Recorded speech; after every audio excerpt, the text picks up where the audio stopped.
여러분 안녕하십니까. 청격시사 고성국입니다. 오늘은 여야 당대표 후보들을 만나보겠습니다. 먼저 국민의힘 당대표 후보 원희룡 후보 스튜디오에서 만나보겠습니다. 그리고 더불어민주당 당대표의 도전장을 내민 김두관 전 의원, 김두관 후보와도 전화 인터뷰 진행해드리겠습니다. 네, 오늘 품격 토론이 있는데요. 김영우 전 의원, 신경민 전 의원과 함께 미국 트럼프 전 대통령 피습 사건 등 국내외 정치 상황에 대해서 짚어드리겠습니다. 트럼프 전 대통령의 총격 피습, 이게 이제 미국 대선판을 크게 출렁이게 만들고 있는데요. 아산정책연구원 차두현 수석 연구위원과 함께 이 미국 대선판도 집중 전망해드리겠습니다. 7월 15일 월요일 정격 시사 출발합니다. 네, 정격 시사는 유튜브 라이브로 생방송 참여하실 수 있습니다. 문자 참여는 짧은 문자 50원, 긴 문자 100원, 샵 9730으로 해주십시오. 콩 어플 무료로 쓰실 수 있습니다. KBS 1라디오 정치경제 사회문화 각종 명품 콘텐츠가 지금 여러분을 기다리고 있습니다. 구독, 좋아요, 댓글로 함께 해주십시오.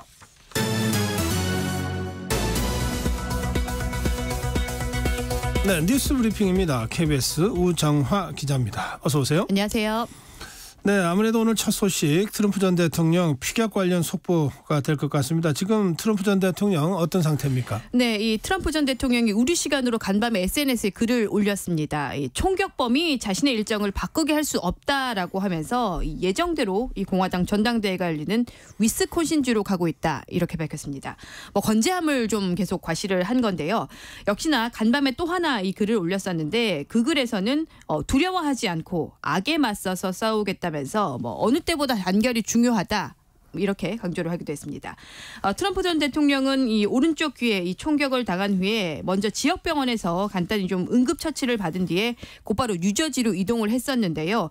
뉴저지에 도착해서 이 전용기에서 내릴 때 혼자 좀 비행기에서 이 계단을 걸어 내려오는 모습을 보이면서 손을 좀 흔들기도 했었는데 건강에는 크게 좀 이상이 없는 모습을 보이기도 했습니다. 네, 간밤에 바이든 대통령이 또 한 번 대국민 연설을 했는데 어떤 얘기들이 나왔습니까? 네, 이 바이든 대통령이 말씀하신 대로 간밤에 이 백악관에서 3분 정도 또 한 번 이 짧은 대국민 연설을 했습니다. 이 자리에서 바이든 대통령은 트럼프 전 대통령과 통화를 했다라고 전하면서 트럼프가 양호한 상태고 잘 회복되고 있다는데 진심으로 감사하다, 이렇게 말을 하기도 했습니다. 그러면서 이번 피격 사건에 대해서 독립적인 조사를 지시를 했다면서 결과가 나오면 국민과 공유하겠다, 이렇게 밝히기도 했습니다. 그러면서 앞선 연설과 마찬가지로 재차 통합, 이 미국의 통합이 가장 중요하다, 이렇게 강조를 하기도 했습니다. 예.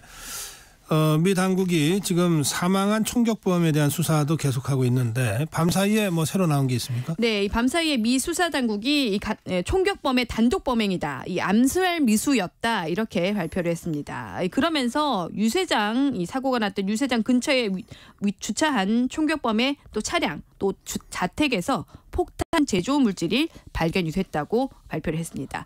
이 앞서서 이 총격범은 이 펜실베이니아 출신의 20살의 남성으로 확인이 됐죠. 이 총격범이 범행에 사용했던 총은 총격범 아버지가 이 6개월 전에 이 합법적으로 구매를 한 걸로 당국은 확인을 하고 있습니다. 네. 지금 또 별개로 이 허술한 경호에 대한 논란도 지금 계속 커지고 있는 상황인데요. 이 공화당 측에서는 오는 22일에 의회 청문회를 예고하면서 경호 실패를 전면적으로 조사를 하겠다, 이렇게 지금 행정부를 벼르고 있는 상태입니다. 예. 자, 이 트럼프 전 대통령 피격 관련 소식은 3부 정격 인터뷰에서 좀 더 자세하게 알아보겠습니다. 자, 다음 소식 가겠습니다. 자, 26일 개막하는 파리 올림픽이 이제 한 열흘 앞으로 다가왔는데요. 간밤에 올림픽 성화가 파리로 입성했습니다. 그런데 그 BTS 멤버 진 씨가 봉송 주자였다고 하네요. 예, 그래서 지금 파리가 지금 좀 난리가 났었습니다. 이 방탄소년단의 멤버 진 씨가 어제 파리 첫 번째 봉송 주자로 나섰는데 루브르 박물관 주변 약 200m 정도를 성화를 들고 이동을 했습니다. 앞서서 한국인이 이번 성화 봉송에 참여를 한 적은 있었는데 있었는데 뭐 진 씨 같은 아이돌 멤버 같은 유명인이 참여한 거는 이번이 처음입니다. 진 씨의 성화 봉송 소식이 전해지자 이 말씀드린 대로 이 일대는 그의 팬들 뭐 아미들로 좀 발디딜 틈이 없었는데요. 성화는 지금까지 프랑스 본토뿐만 아니라 해외 영토들을 지금 쭉 거쳐왔고 이 프랑스 혁명 기념일인 14일에 맞춰서 이번 이 파리에 입성을 했습니다. 성화는 앞으로 이틀간 파리 곳곳을 누빈 뒤에 지방으로 좀 잠시 갔다가 개막식이 열리는 오는 26일에 다시 이 파리로 돌아오게 됩니다.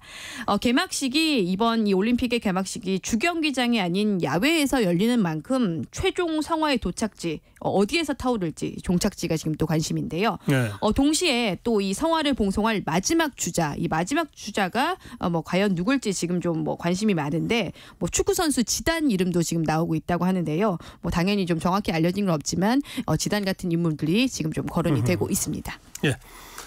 자, 지난 주말에 경기도 한 의정부 태권도장에서 5살 아이가 중태에 빠졌는데 이 5살 아이를 중태에 빠뜨린 것으로 지목된 30대 관장이 어제 구속됐죠? 네, 이 태권도장에서 5살 아이를 중태에 빠뜨린 혐의를 받는 30대 관장이 어제 구속이 됐습니다. 이 의정부 지방법원은 아동학대 중상해 혐의를 받는 태권도장 관장 이 30대 A씨에 대해서 증거인멸 또 도주 우려가 있다며 어제 구속영장을 발부를 했습니다. 이 30대 관장은 지난 12일에 이 자신이 운영하는 경기도 양주의 태권도장에서 피해 아동을 매트로 감싸서 감싼 뒤에 이 거꾸로 방치를 해서 이 심정지 상태에 빠뜨린 혐의를 받고 있습니다. 지금 피해 아동은 이 정말 안타깝게도 여전히 좀 의식을 못 찾고 중환자실에서 이 치료를 받는 걸로 전해지고 있습니다. 그런데 지금 이 사건이 난 후 이 30대 관장이 이 태권도장의 CCTV 영상을 삭제를 한 걸로 지금 확인이 돼서 지금 경찰이 이 CCTV 기기를 복원을 지금 하고 있는 상태입니다. 네, 그런데 이 사람이 예전에도 비슷한 일을 벌인 적이 있다 이런 진술이 나왔네요. 네, 이 연합뉴스 보도인데요. 이 관장이 예전에도 이번 이 피해 아이를 상대로 이런 비슷한 행동을 저지른 적이 있다는 진술이 나와서 이 경찰이 지금 수사를 하고 있습니다. 경찰은 또 이 관장의 추가 학대 행위가 있었는지 등을 지금 좀 확인하기 위해서 태권도장에 다니는 모든 아이들을 대상으로 지금 전수 조사를 벌이고 있는 상태입니다. 네. 자, 오늘이 미복귀 전공의들에 대한 최종 사직 처리 마감일이라고 하는데 이 전공의들은 지금 어떤 상황입니까? 네, 지금 뭐 복귀할 이사가 있으면 오늘까지 지금 반드시 복귀를 해야 하는데 이 복귀 상황은 지금으로서는 좀 미미한 분위기입니다. 오늘 복귀를 안 하면 이 개별 수련 병원들이 또 이 무응답하고 있는 전공의들, 미복귀 전공의들에 대해서 일괄 사직 처리를 할 예정에 있습니다. 네. 말씀드린 대로 좀 이렇다 할 움직임은 지금은 당장은 없는데 오늘이 좀 지나봐야 정확히 좀 알 것 같은데요. 지난 11일 기준으로 수련병원 약 200곳에 소속된 전체 전공의 13,000여 명입니다. 이들 중에서 지금 출근하는 비율이 고작 한 8% 수준밖에 안 됩니다. 그러니까 지금 90%가 넘는 절대 다수가 병원에 안 나오고 있는 상태거든요. 그래서 정부는 각 수련병원에 오늘까지 전공의들의 복귀 혹은 사직을 처리해서 부족한 전공의 인원을 각각 좀 확정을 하라고 요청을 한 상태입니다. 네. 그래서 모레까지 이 올해 하반기 전공의 모집 인원을 신청을 해달라 이렇게 지금 요구를 한 상태인데요. 그래서 지금 각 병원이 오늘까지 이 복귀하는 인원을 집계해서 이 복지부에 최종 통보하는 시간을 감안하면 전공의들의 이번 이 최종 복귀 규모는 최소 내일은 돼야 정확히 나올 것으로 보입니다. 정부는 오늘까지 미복귀 전공의를 사직 처리를 하지 않은 병원에 대해서는 내년도 전공의 정원 감축 등을 적용을 할 예정입니다. 예. 그런데 정부하고 전공의들 사이에서 이 사직서 수리 시점을 두고 입장 차이를 보이고 있다 그러는데 이게 무슨 얘기입니까? 네, 정부가 이 전공의 사직서 수리 시점을 이 사직서 수리 금지 명령을 철회했던 지난 6월 4일 이 6월 4일 이후로 지금 확정을 했습니다. 전공의들이 그래서 오는 이 9월에 이 새 전공의들이 돌아오는 9월에 함께 복귀를 하지 않는다면 내년 9월 이 하반기 모집 시기까지는 1년을 넘게 기다려야 하는 상황입니다. 네. 이런 상황이다 보니까 이 전공의들은 실제로 이 사직서를 제출한 6월 4일 정부가 말하는 6월 4일이 아니라 2월이 지금 수리 시점이 돼야 한다 이렇게 주장을 하고 있는데요. 2월이 지금 수리 시점이 돼버리면 내년 초에 복귀를 할 수가 있기 때문입니다. 일단 정부는 지난달을 지금 사직서 수리 시점으로 지금 못 받고 있는 상황이어서 전공의들과 또 한 번 이견을 좀 드러내고 있는 상황입니다. 네. 예, 간밤에 그 유로 2024 결승전 열렸습니다. 스페인이 최종 우승했군요. 네, 이 무적 함대로 불리는 스페인이 축구 종가로 불리는 잉글랜드를 꺾고 12년 만에 유럽 정상 자리를 차지했습니다. 전반 점유율 7대3으로 초반부터 경기를 스페인이 압도를 했었는데요. 후반 시작과 함께 좀 선제골을 넣었습니다. 그렇게 해서 좀 경기가 쉽게 끝나는 듯 했었는데 축구 종가답게 잉글랜드가 곧바로 반격에 나서서 동점골을 뽑아냈습니다. 팽팽하게 경기가 계속 이어져서 경기가 좀 연장으로 가는 듯 했는데 경기가 끝날 쯤에 스페인이 이 막판 결승골을 터뜨렸습니다. 결국 스페인이 잉글랜드를 2대1로 꺾고 우승을 차지했습니다.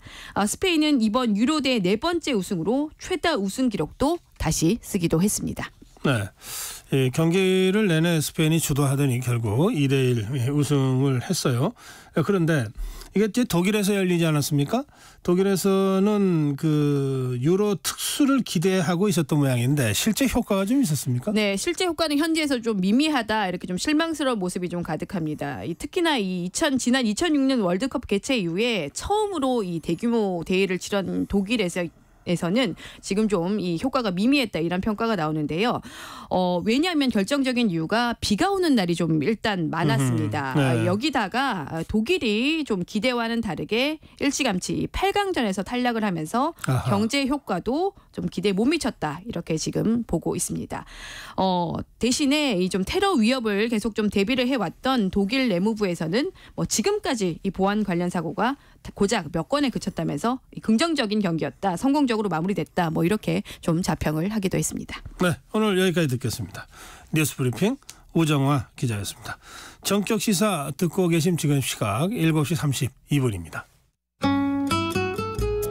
전격시사 날씨 정보입니다. 초복인 오늘도 중서부 지역을 중심으로 무더위가 이어지겠습니다. 한낮에 경기도 고양이 33도, 청주 32도, 서울과 원주, 전주 31도까지 오르겠고요. 대구는 28도가 예상됩니다. 폭염특보가 발효 중인 수도권과 강원 영서, 일부 충청 내륙 지역에는 체감온도가 33도 안팎까지 올라서 매우 무덥겠습니다. 현재 제주도는 정체전선의 영향으로 강원 동해안은 동풍의 영향으로 비가 내리는 곳이 있습니다. 오늘은 전남과 경남, 제주도에 장맛비가 내리는 곳이 있겠는데요. 강하고 많은 비가 예보돼 있어 주의하셔야겠습니다. 오늘 하루 동안 제주도의 많은 곳은 100mm 이상이 쏟아지겠고요. 남해안에는 20에서 60, 전남과 경남 내륙에는 최대 40mm의 비가 내리겠습니다. 대기 불안정으로 오후부터 밤사이 중부 내륙과 전북, 경북에는 5에서 40mm의 소나기가 지나겠는데요. 매우 강하게 쏟아질 수 있겠습니다. 정체전선이 점차 북상하면서 내일은 전국 대부분 지역에 비가 오겠고 모레는 중부지방을 중심으로 강하고 많은 비가 예보돼 있습니다. 지금 서울의 기온은 25.2도입니다. 조하늘입니다. 이어서 이 시각 교통 상황을 KBS 교통정보센터의 이현 씨가 전해드립니다. 네, 오늘도 역시 일찍부터 정체가 시작됐는데요. 영동고속도로 강릉 쪽으로 전체 20km 구간 막히고 있습니다. 특히 부곡이나 양지 터널 부근 통과가 많이 어렵습니다. 경부고속도로 서울 쪽은 기흥에서 수원 쪽으로 속도 떨어지고 있고요. 다시 서울 요금소에서 판교 분기점 쪽으로 막히는데요. 금토 분기점 부근 5차로에 고장난 차가 있어서입니다. 그래서 상대적으로 수월해진 곳이 바로 서울시 구간입니다. 양재 부근에서 반포 쪽으로 천천히 가고 있습니다. 서울은 분당서로 청담대교 쪽인데요. 수원 나들목 부근에서 사고 났습니다. 성남 탄천 나들목부터 많이 밀리고 있습니다. KBS 교통정보센터였습니다.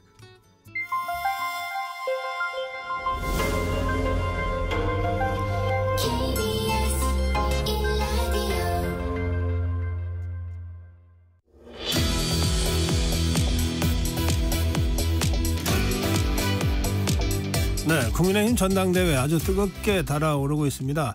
중반전을 막 지나서 종반전으로 치닫고 있는 국민의힘 전당대회. 예, 오늘 당 대표 후보 원희룡 후보 모시고 말씀 나누겠습니다. 후보님 어서 오십시오. 예, 안녕하세요. 예, 정신없이 바쁘시죠? 예, 아주 강행군을 하고 있습니다. 오늘 방송 끝나고는 어디로 가십니까? 예, 오늘은 천안에 예, 충청권 합동연설회입니다. 예, 이게 지금 권역별 합동 연설회하고 예. 그다음에 TV 토론하고 예. 이거 양측으로 진행되니까 다들 정신이 없는 것 같더라고요. 그렇죠. 어떤 날은 TV 토론하고 연설회가 같이 있는 날도 있고요. 예, 막 해보시니까 어때요? 아, 이 안에서 뛰는 후보들이야 사실 정신없지 않겠습니까? 네. 왜냐하면 경기장에 올라 있으니까 이제 앞만 보고 가는 건데요. 네. 이제 막판으로 가니까 이제 당원들이 그동안 관망을 많이 하고 있었거든요. 예, 예. 아직도 관망하는 분이 많으신데 네. 이제 이번 주 금요일부터 투표를 실제로 하게 되니까 이제 그동안에 나온 것들을 가지고 모든 것들을 판단해서 잘 하실 거라고 봅니다. 당원들께서. 네. 지금 룰이 당원 80, 국민 20이죠? 책임당원 80, 예, 예. 국민 20. 이 책임당원들의 분포가 예. 영남권이 40% 가까이 되는 걸로. 영남권 40, 수도권 40. 그렇죠. 충청권 15%. 예. 나머지 이렇게 돼 있죠. 그러니까 상대적으로 인구에 비해서는 당원 비중이 훨씬 높은 데가 이제 영남권이라서. 그렇습니다. 예. 예, 영남권의 표심이 중요하다 그러는데 네. 지금 대구 경북이나 부산 경남 부산 그 지난 주말에 계속 다니신 걸로 압니다. 그 영남권 민심은 어떤 것 같습니까? 관망들을 많이 하시고요. 네. 많이 고민들을 하세요. 예를 들어서 이 대통령에 대한 워낙 이 인기가 좀 없고 우리 당 안에도 비판적인 의견들이 좀 많아요. 네, 네. 그러니까 예를 들어서 한동훈 후보 같은 게 우리 좀 안에서 좀 회초리 역할 같은 것도 좀 해주면 오히려 낫지 않을까 이런 분들도 계시고 예. 그동안 총선 때나 최근까지 있었던 그 한동훈 후보와 대통령과의 관계나 그동안에 벌어진 일들을 생각했을 때는 야, 이건 너무 위험한 거 아니냐.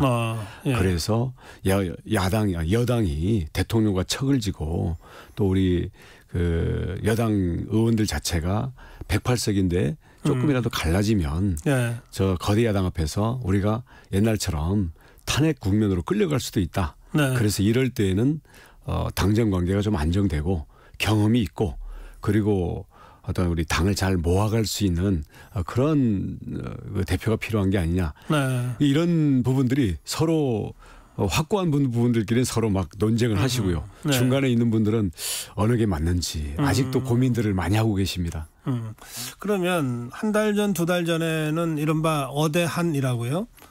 그 한동훈 대세론이 있었는데 지금 이게 서로 이제 그 주장은 주장대로 있고 또 최종적으로 어디로 가야 될지 결정하지 못하는 분들이 많다고 하면 그 한동훈 대세론은 일단 꺾였다 또는 없다고 봐도 되는 겁니까? 예, 일단은 꺾였고요. 왜냐하면 심각한 문제 제기가 된 거거든요. 이 당정 관계 예. 그리고 특히 한동훈 후보가 최상병 특검을 비록 제3자가 추천하는 거긴 하지만 주장하고 있거든요. 네. 근데 현재 무혐의가 나왔지 않습니까? 네. 그런데도 특검을 하겠다는 거는 이건 야당의 계략에 말려드는 거다. 아하. 그리고 특검을 하게 되면 그가 누가 임명을 했든지 간에 아무튼 대통령을 겨냥해서 무차별 압수수색하는 거를 아무도 막을 힘이 없고 이걸 민주당이 이걸 압박을 하게 되면요. 네. 결국은 과거 같은 탄핵 경험 사태가 될 수가 있다. 그런데도 이거를 한동훈 후보가 만약에 그냥 계속 주장을 하게 되면 나머지 반대하는 지금 절대 다수의 의원들의 의견을 어떻게 보면 누를 겁니까? 아니면은 본인이 거기에 대해서 따를 겁니까? 이런 심각한 문제가 있기 때문에 이런 부분들에 대해서 충분히 고민하시는 분들은 이미 이 시기에 필요한 것은 당정관계 안정과 당이 뭉쳐서 네. 그 특검과 탄핵을 저지하는 것이 현재 우리의 가장 중요한 과제라는 것을 알고 계신 분들은 흔들림이 없고요. 그런데 그렇지 않은 분들은 아이 설마 그 대통령과의 관계가 그렇게 악화될 리가 있겠어? 설마 하고. 그리고 뭐 특검도 국민 여론이 높은데 뭐 그런 거라도 제시해야 이거 뭐 좀 피해가는 거 아니겠어? 네. 하는 이런 게 하다 보니까 사실은 야당의 그 계략과 우리 내부 분열의 심각성과 그 현실에 대해서 얼만큼 아느냐 따라서 지금 좀 분포가 달라지고 있기 그렇군요. 때문에 남은 기간에도 이 결선 투표로 갈 가능성은 아직도 굉장히 높다고 봅니다. 네, 예, 초기에 한동훈 대세론이 있었던 건 사실인데 강력한 문제 제기가 있어서 네. 지금은 이제 대세론은 이제 깨졌다. 네. 이제 그렇게 지금 보시는 거고요. 네, 네. 그리고 최종적으로 당심이 어디로 갈지는 조금 더 해봐야 된다. 네네. 그 과정에서 예를 네. 들어서 뭐 문자 논란이라든가 네. 또 검증이 인신공격처럼 또 좀 비치거나 또 좀 네. 서로 이 말싸움으로 막 되다 보니까 좀 그 당원들이 눈살을 찌푸린 면이 좀 있거든요. 네. 그래서 이런 게 야, 우리가 어떤 희망을 얘기하는 전당대회가 아니라 우리끼리 상처를 내는 전당대회에서가 대선 되겠냐. 네. 누가 옳든 간에 이런 당원들의 걱정도 굉장히 많아졌기 때문에 네, 네. 막판에 이런 부분들은 아마 서로 좀 뭐랄까 좀 절제된 모습으로 대신 그렇다고 해서 검증과 닥쳐오는 위험에 대해서 얘기하지 말라라는 거는 그런 민주정당이 아니거든요. 예. 그래서 그런 점에서 앞으로 일주일이 진행이 될 겁니다. 예. 그 지금 우리 원희룡 후보 말씀하신 그 부분 관련해서는 이제 당 선관위나 이런 데서도 뭐 좀 걱정하는 얘기들이 나왔고 네. 그 뭐 징계도 있었습니까? 아니 주의 조치? 주의해서 시정하라고 했죠. 예. 저희는 전적으로 협조하겠습니다. 네. 아니, 토론 스타일도 이게 막 저도 사실 정치 경력 25년에 처음 겪어보는 스타일이에요. 말을 하는데 계속 끼어들고 옆에서 쫑알쫑알하고 막 그래서 누가 요 말도 제재당할지 모르겠는데 시정하겠습니다. 그러다 보니까 그러면은 이게 짧은 시간에 본인의 최소한의 주장도 못하게 되니까 네, 네. 그러면 이걸 같이 말로서 누르려고 하다 보니까 사실 당원들이나 시청자들이 볼 때는 짜증스럽죠. 사실 처음에는 첫 토론 보셨는지 모르겠는데 저는 10년 대학 선배고 25년 정치 선배 아닙니까? 예. 좀 져주는 모습으로 좀 하자라고 들어갔는데 그랬더니 난리예요. 아니, 토론은 가서 싸우라고 있는 건데. 지지자들이 예. 예. 그래서 이게 내용에 대해서는 사실상 답변을 안 하고 이런 제기를 하면은 이제 그 특유의 이제 말싸움으로 진행되다 보니까 두 번 토론에 대해서는 토론 스타일이 저렇구나. 그래서 이걸 어떻게 대처를 해야 알겠습니다. 할지에 대해서 저도 아주 좋은 경험을 하고 있습니다. 뭐 원희룡 후보가 말씀을 하시다 말고 또 당 지도부 생각을 하시는데 그 토론은 다들 봤기 때문에 어느 대목을 말씀하시는지는 다 아실 거예요. 예. 그 청취자들께서는. 자, 그런데 그 10년 대학 후배, 25년 정치 후배라고 표현하셨는데 실제 한동훈 후보랑은 그 인간적으로나 관계가 뭐 전혀 없습니까? 아니면은 굉장히 친한 사이입니까? 인간관계로 시작된 건 아니고요. 네. 법무부 장관, 국토부 장관을 같이 했잖아요. 그러네요. 네. 예, 그래서 초대 내각으로서 정말 윤석열 정부의 성공을 바라는 입장에서 각자의 위치에서 열심히 일했고요. 그전에는 몰랐고요. 예, 그전에는 네. 뭐 어쩌다 인터뷰하러 본 건 있는데 인간적인 그 인연은 없습니다. 예. 그럼 일하면서 본 한동훈 후보 장관으로서 후보는 어땠어요?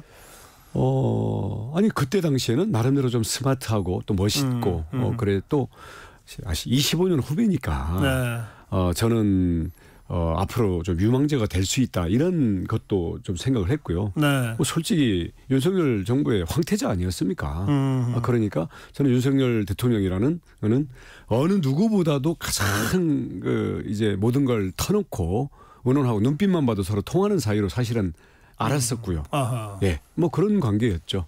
예, 실제로 윤석열 대통령과 법무부 장관 한동훈 이렇게 그 두 분을 같은 자리에서 볼 기회가 좀 있었지 않았겠어요. 국무회의라든지 뭐 이런저런 자리에서. 그렇죠. 멀리 따로 앉아서 공식적인 자리들이었죠. 그때 그 두 사람의 관계는 뭐 누가 끼어들기 어려울 정도로 가까웠다. 국무회의 때만 해도 다른 장관에 대해서는 칭찬을 안 하면서 네. 예를 들어서 한동훈 법무장관이 뭐 제기한 뭐 이 스피치라든지 이런 거에 대해서 국무위원들이 다 좀 숙지해야 된다고 하시는 거 보면서 거기에 있는 모든 사람들이 황태자 맞구나 이렇게 생각한 적들이 몇 장면이 있었어요. 그건 다 국무회의는 공개됐던 얘기들이기 때문에 뭐 제가 구체적으로 얘기를 안 하더라도 이건 그 아는 분들은 다 아는 사항들입니다. 뭐 우리가 일부러 알리지는 않았지만. 네. 이제 그런 상황에서 이제 문자 그 논란이 이제 나왔잖아요. 예. 어떻게 보십니까? 뭐 사실은 저는 뭐 그런 문자가 있었는지도 몰랐고 언론에서 막 터진 다음에 네. 저희는 야 그래도 그 문자가 그렇게 왔으면 최소한 그 영부인이 그 심각하게 고민하고 있었다라는 정도는 되는데 네. 그럼 그걸 뭐라도 만들어서 총선을 이길 수 있는 그런 어떤 이 결정적인 전환점으로 삼기 위해서 모든 걸 해야 되는 게 당대표고 정치인이라면 사실은 없는 것도 만들어 나가야 되는 거다라는 네. 생각이었고요. 근데 이거를 사적인 문제에 사적인 채널이다 하는 거라고 보면서 저는 굉장히 뭐랄까요.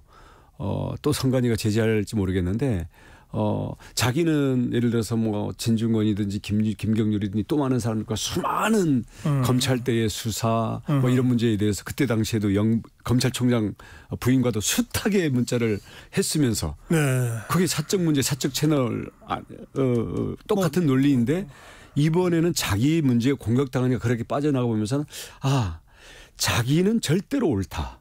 그리고 자기는 문제가 오면 이걸 그냥 손절하면서 좀 빠져나가는 좀 이중성이랄까 네. 이런 부분에 대해서 제가 사실은 좀 충격을 받고 야 이래서는 안 된다. 왜냐하면 사적인 문제가 아니잖아요. 왜냐 영부인의 사과 문제 자체가 본인이 당사자예요. 네. 예. 그리고 이게 사적인 채널이냐?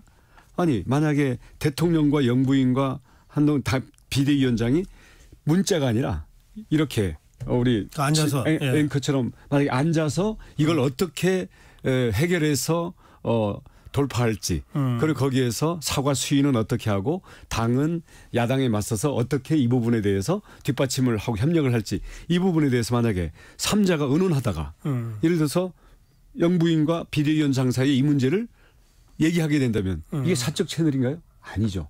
이거는 공적인 문제고 당사자고 그리고 당사자의 의사를 바탕으로 해서 사과의 수위나 방법 그리고 어떻게 국민들에게 오해를 풀 건 풀고 또 국민들에게 사과할 건 사과해서 국민들의 그 화난 마음 그리고 왜 자기 문제들에 대해서는 온갖 정의를 얘기하면서 자기 문제들에 대해서는 정의롭지 않은 거야.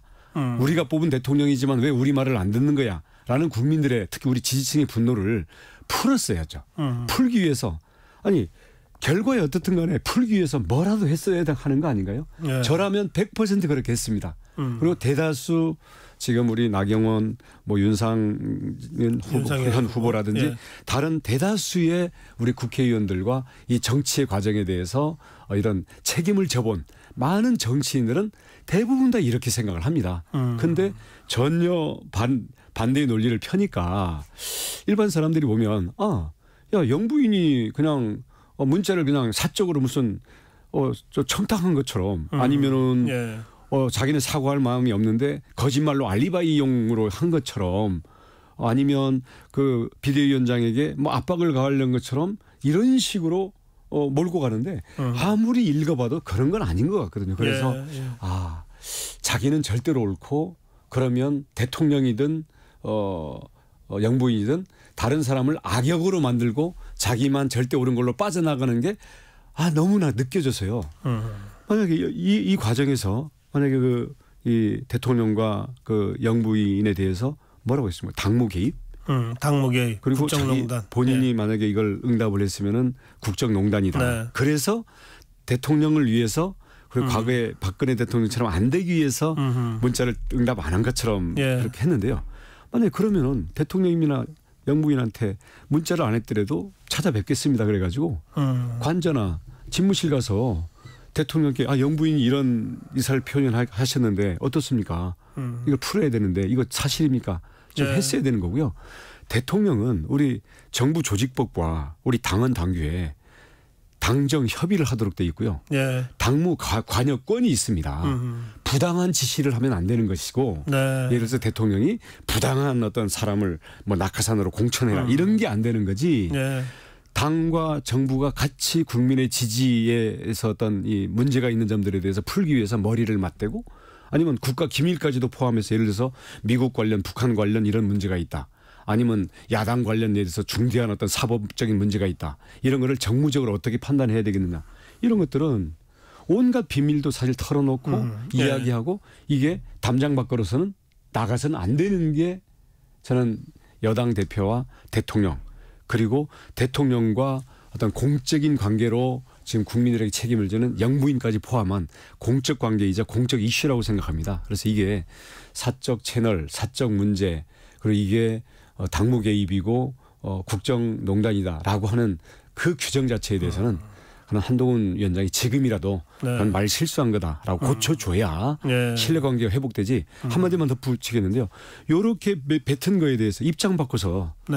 한동훈 위원장이 만약에 윤석열 대통령이나 영부인의 입장이라면 당무 개입이니 국정농단이니 해서 앞으로 그냥 공적인 형식적인 거 외에는 내가 이 나머지는 대답도 안 하겠소.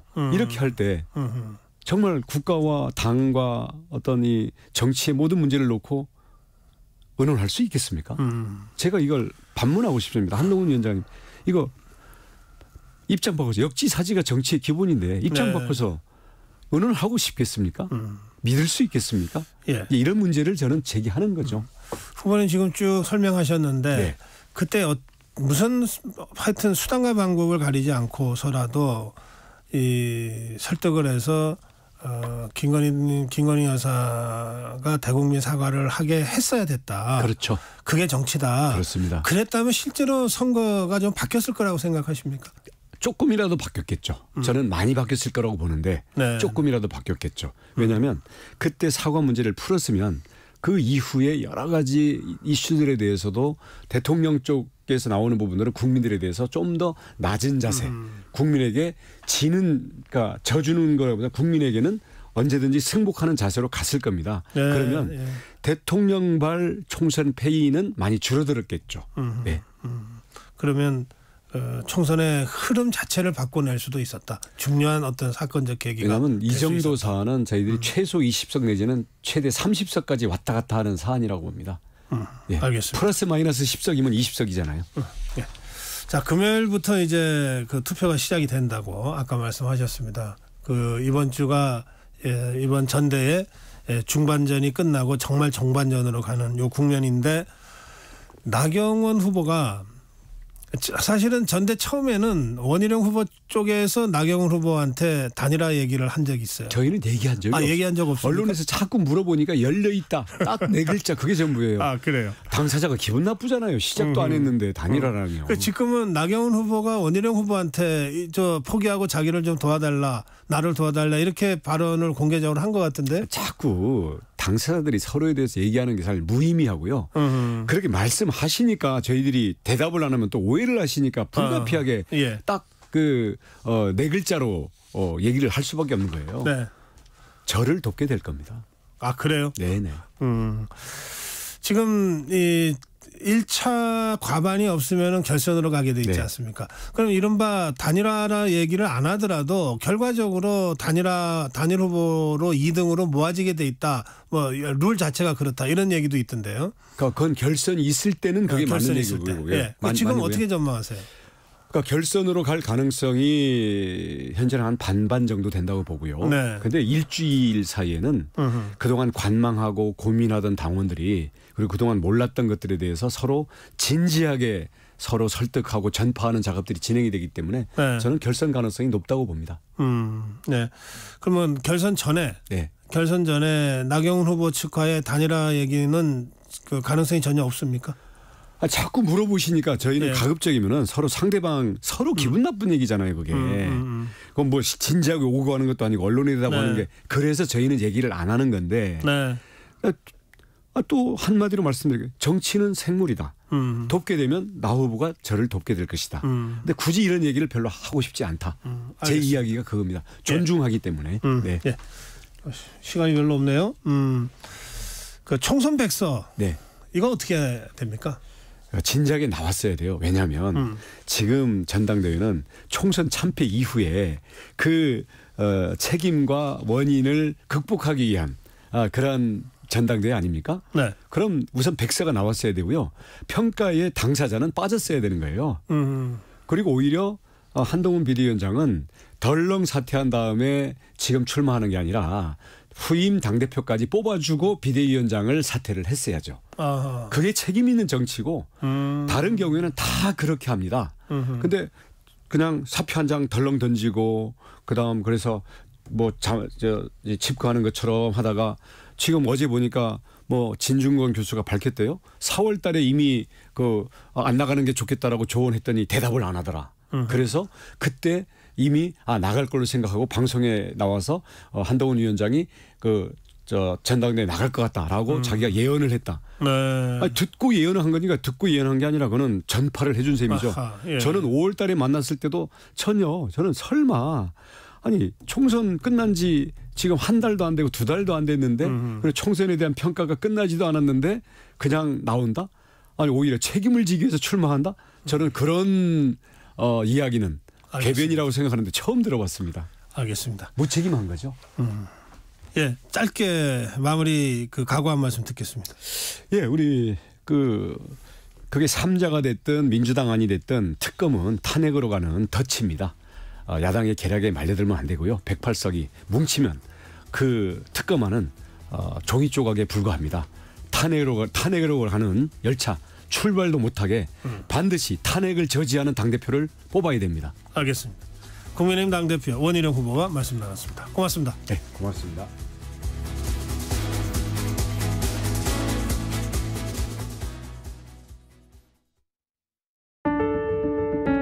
KBS 라디오 기후위기 대응 캠페인 지구를 네, 안녕하세요. 저는 기후변화 생태계연구소의 공우석입니다. 지난 100년 사이에 전 세계적으로 기온이 1도 정도 올랐거든요. 그런데 우리나라는 1.4도가 올랐습니다. 우리나라는 다른 나라보다 훨씬 더 기후변화 속도가 빠르게 진행이 되고 있고 모기가 1년에 2번씩 부화를 하기도 하고 원래 우리나라에 살지 않았던 해충들이 갑자기 우리나라에 들어와가지고 번성을 하는 이런 일들이 나타나고 있습니다. 기후변화에 따라서 나는 피해자다. 그런 생각을 하시잖아요. 근데 실은 우리 모두가 가해자고 원인 제공자입니다. 내가 어떻게 하면은 기후위기를 극복하는 데 힘을 보탤 수 있을 건가 하는 것들을 생각해야 되고 문 안에서 우리가 반려동물들, 반려식물들에 대한 애정이 정말 깊잖아요. 그런데 우리 문 밖에 있는 야생에 있는 동물과 식물들은 이 기후위기 상황에서 지구온난화를 어떻게 돌파를 하고 있는지 관심을 가져야 됩니다. 그들이 진정한 우리의 미래를 보장할 수 있는 생태계의 주축이 되기 때문에 그러한 생태계가 붕괴되는 순간 우리의 미래도 보장받을 수 없습니다. 그러면은 이제 뭘 어떻게 해야 되나? 남에게 미루지 말고 나부터 지혜로운 소비자가 되어가지고 좋은 상품을 선택해서 구매를 하게 되면은 우리 기업의 국제 경쟁력이 높아집니다. 그리고 우리나라 대한민국이 국제 질서를 선도하는 모범 국가로 도약할 수 있도록 우리 국민 모두가 힘을 보태야 됩니다.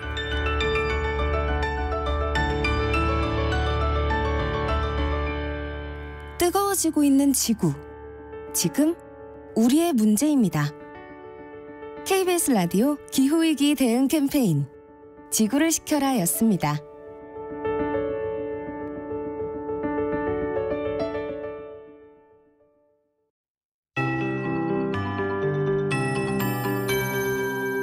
KBS 58분 날씨.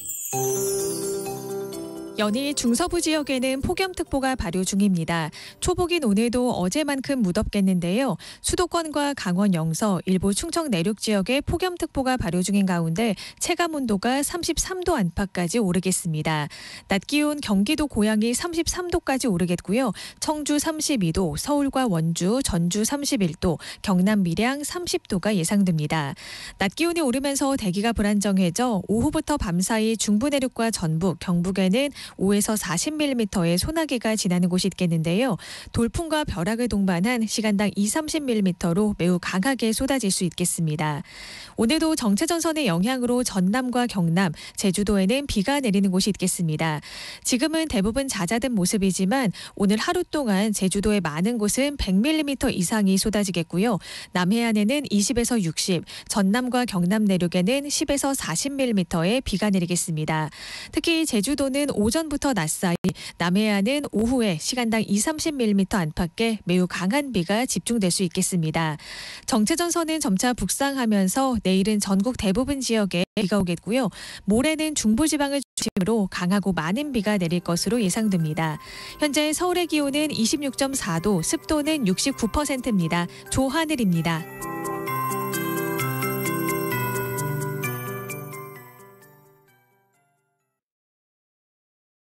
정성을 다하는 국민의 방송 KBS가 8시를 알려드립니다. AM 711kHz, FM 97.3MHz, KBS 1라디오입니다. HLKA.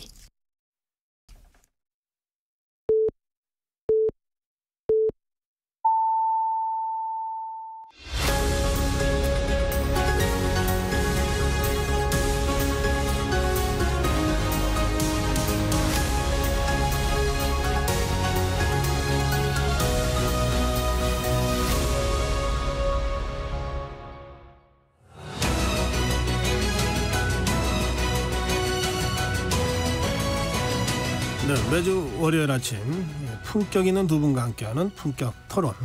김영우 전 의원, 신경민 전 의원과 함께하겠습니다. 김영우 전 의원 나오셨습니다. 네, 안녕하세요. 네, 신경민 전 의원 나오셨습니다. 네, 안녕하십니까. 네, 주말에 전 세계를 충격에 몰아넣은 한 총격 사건이 있었습니다. 트럼프 전 대통령. 어떻게 보셨습니까, 신경민 전 의원님? 천운이죠. 그 현장 그림이 생중계로 나갔어요. 저는 CNN을 통해서 봤는데 머리를 맞았나라는 착각이 들 정도로 그런데 귀에서 피가 나고 끝났고 저는 좀 인상적인 게 내구두를 챙기더라고요. 그 와중에. 그럼 그 얘기를 my shoes, let me get my shoes라는 얘기를 한 서너 번 해요. 그러니까 그만큼 그 혼란한 와중에 트럼프가 정신을 차리고 있었다는 얘기고 그러니까 이제 지금 언론의 회자가 되는 그 주먹 불끈진 모습이랄지 뭐 전혀 미동도 침착을 잃지 않고 하잖아요.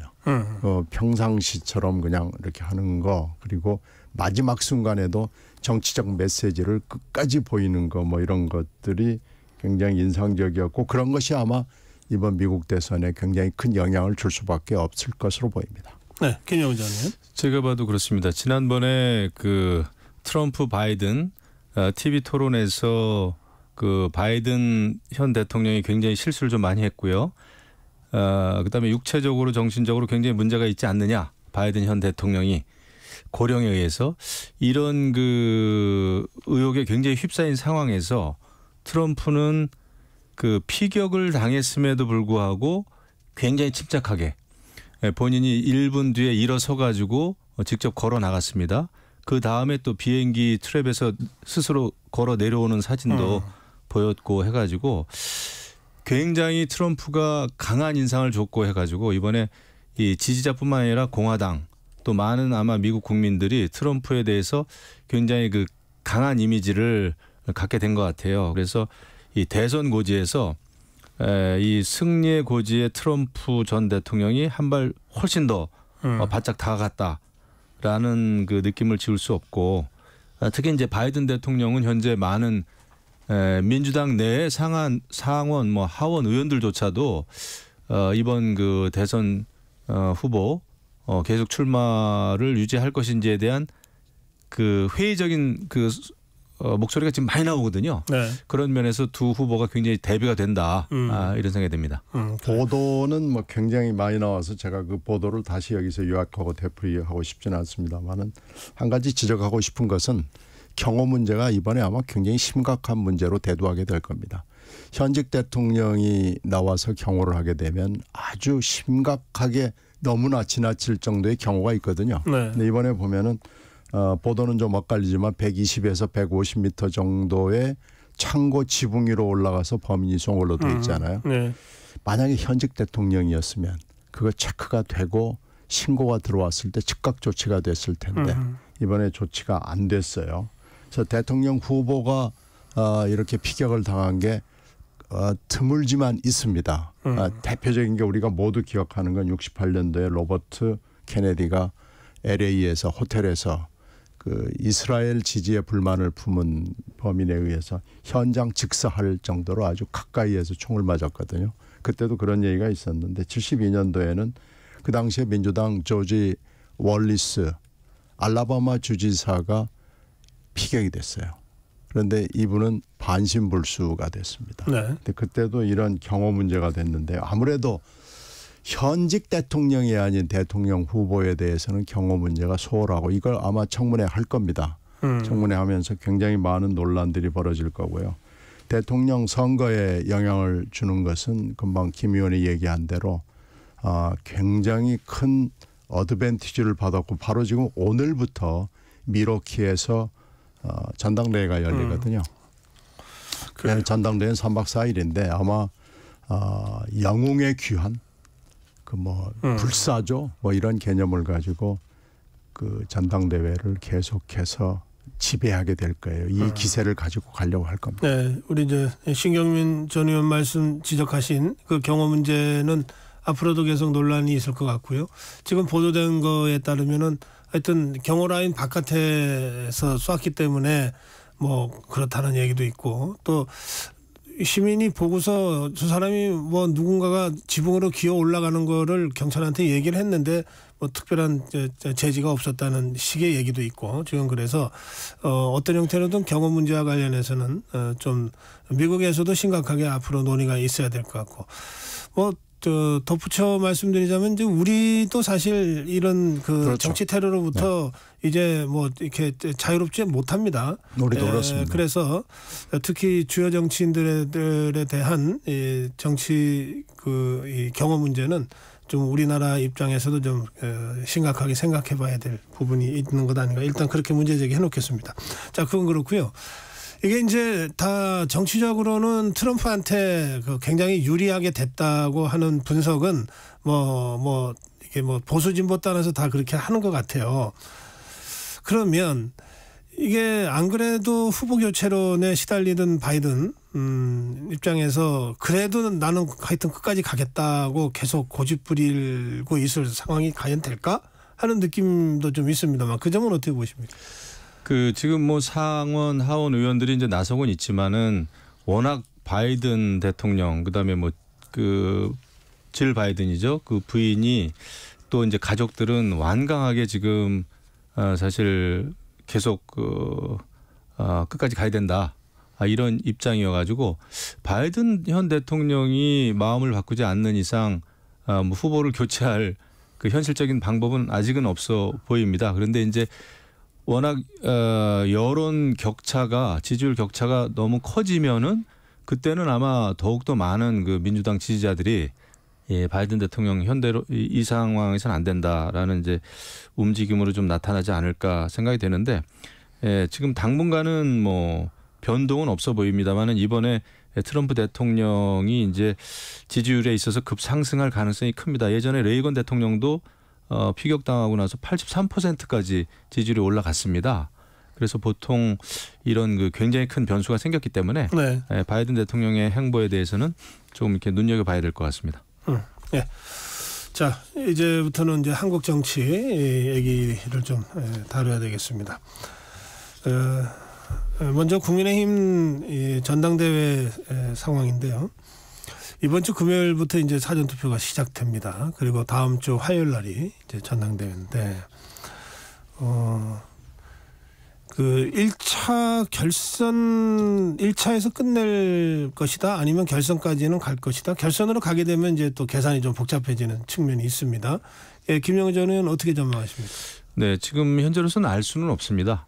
1차에서 끝날지 아니면 이제 또 지금 2, 3위 후보들이 뭐 연대나 단일화 얘기를 실질적으로 하는 건 아닙니다만은 이제 나경원 후보와 원희룡 후보는 나 쪽으로 몰아달라. 뭐 이런 얘기가 좀 나오는 것 같습니다.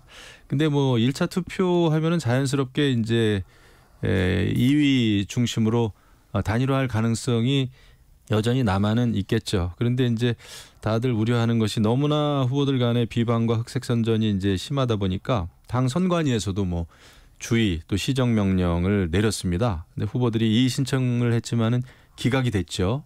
그래서 지금 많은 그 당원들 아마 일반 국민들께서도 이 국민의힘 전당대회 그 이유가 좀 걱정이다라는 우려를 많이 하시는 것 같아요. 근데 이런 기조는 당분간은 좀 계속 이어지지 않을까 이런 생각이 드는데 문제는 내부 경선이 심하다 보니까 이 야권에서 좋아할 뭐 의혹이나 이런 거를 스스로 후보들 간에 캠프 간에 의혹을 던지면서 이것이 나중에 그 법적인 문제까지 그러니까 야당이 좋아할 그 의혹 그 먹잇감을 너무 이거 뭐 단품 요리도 아니고 아니 뷔페식으로 막 던져주는 것 같아가지고 그게 좀 걱정입니다.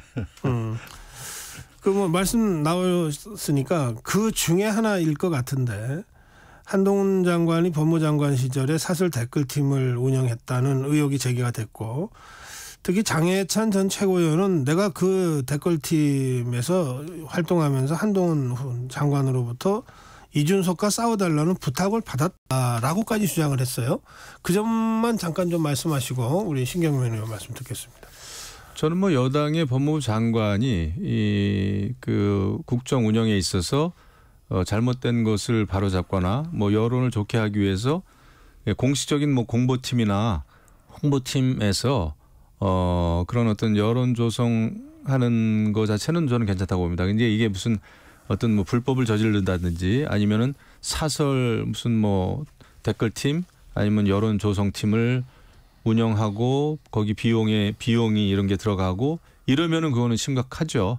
근데 어느 정도인지는 아직 그 장해찬 전 최고가 이야기한 정도만 가지고는 이게 어디까지 이런 것이 심각하게 진행됐는지는 알 길은 없습니다.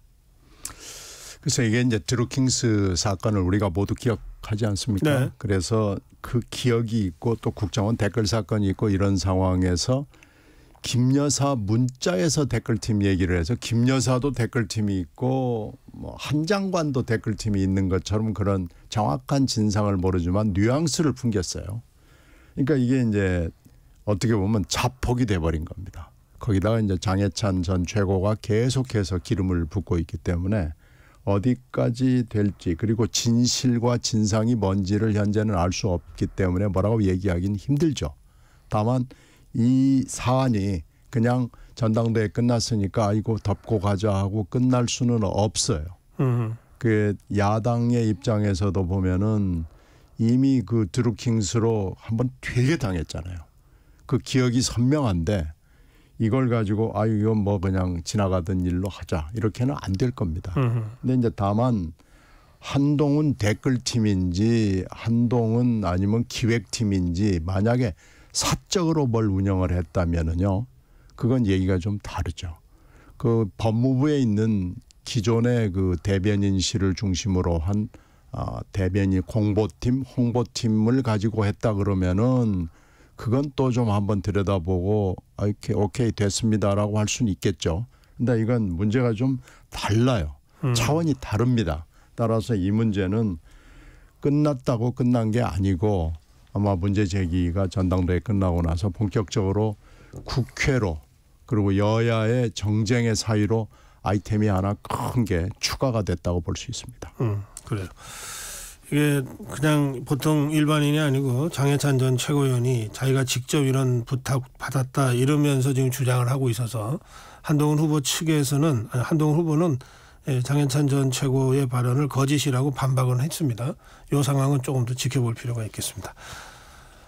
자, 더불어민주당 쪽 한번 오늘은 좀 시간을 좀 많이 내서 좀 짚어볼 봤으면 좋겠어요. 그동안 주로 국민의힘 전대 상황만 짚느라고 그리고 더불어민주당은 본격적으로 이제 출발을 안 해서 이제 본격적으로 출발이 됐습니다. 네, 어제 된 거죠. 예. 네. 김두관 전 의원이 이제 당권 레이스에 들어갔는데 여론조사가 뭐 상당히 추격하는 여론조사가 나왔다 뭐 그런 보도도 있고 그렇습니다.